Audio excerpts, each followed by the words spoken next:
one thing that I really also have brought back from me is that, you know, it's people and God that are eternal, and they're the only things that matter. And these people invest in the things that are eternal. And of course we came back or challenged by our material possessions and all those types of things that you do coming back from a third world country, but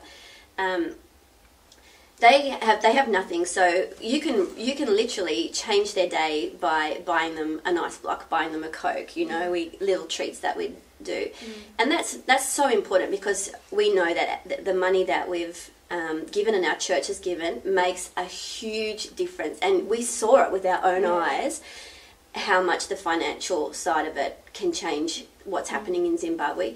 But above that, what they want is to spend time with you. Like, if you had a choice of, say, giving them a couple of dollars or hanging out with them for a couple of hours playing soccer, walking around the streets, they would choose to hang out with you, because they are longing for that connection. And it just shows you the value of the spiritual side of not the physical, not the material side, but the spiritual side of us going, and so when, you know, coming back, I'm just also challenged to, what am I investing in? Well, people and God are the eternal things, and that's what I want to spend more of my time and money in investing in that, because that's what matters. And that was just as clear as day that above anything, relationship is number one for them over there.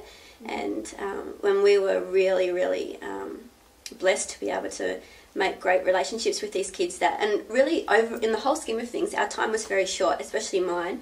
Court was there longer than me, but it just flies by. You know, and we, as we're going to the airport, they'd come, a whole entourage would come to see us off at the airport, and they would get really upset, to the point where little Brian didn't want to go to say goodbye to Courtney at the airport, because he was just so upset by us all going, and he needed to be talked into going. But to see them all, you know, standing on top of the cars, waving at you as you walk from the plane. And, like, for example, like when Nat left, we drove our car down to the end of the runway, so we could get as close as we could to the plane, because Bulawayo Airport it's just a shed. It's like a hangar, like an old hangar, and the actual Bulawayo Airport's been like under construction for like ever the last 10 years or something. And so they drive you on a bus out to the tarmac to the plane, and it's like the only plane that comes once a day.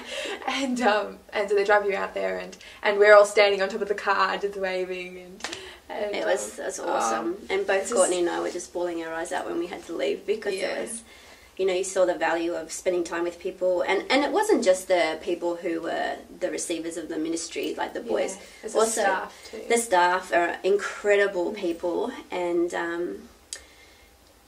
Belinda, who works with Marty in the office, and she has a lot to do with the babies and the boys, she was just fabulous and really took us under her wing, and become one of our good friends now. And, it's the people everywhere you go. It's about the people, and I think they just get that aspect of life. Yeah. You know, I think the Zimbabwean people as a whole are just, there's no such thing as time. Like, you know, like, it's just like, oh, sorry, I got caught chatting to this person, or, you know, it's all about relationship, and everything is so family orientated, and just like, and they support each other. Like, Zimbabwe has one of the highest rates of orphans in the world, and yet most of those orphans are cared for by extended family members. Sure, like, you know, some kids do get abandoned, which is why a home like Isaiah's exists, and which is amazing. But I mean, just the sheer spirit of the people is just, they're so resilient, and so just, they just rely on God. Just, you know, and I remember when we went to the squatter camp, Ortilia, Mary's mum, was just like World Vision, like they relied on World Vision for their food parcels each week, and just to get like a little bit of millie meal, which is like ground down maize.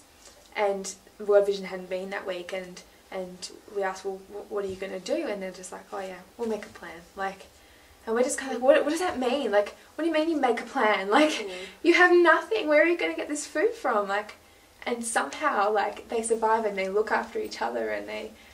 through a community. Yeah, and you don't know how some of them survive. You just go, my gosh, like, God is just amazing in just the way that he is moving there. And I think we got a real sense of that. Like, as much as some of the situations feel like it's hopeless and you kind of, like, it's overwhelming, and you see the squatter communities and the rural communities and where's one of the other SMLE projects are in like more of a high density poor suburb within Bulawayo, and you just kind of go, my gosh, like, it's so overwhelming, but at the same time you see God moving, and just the way that the ministries work over there, and the influence they have in Bulawayo, and the amount of people who know about it too was just astounding.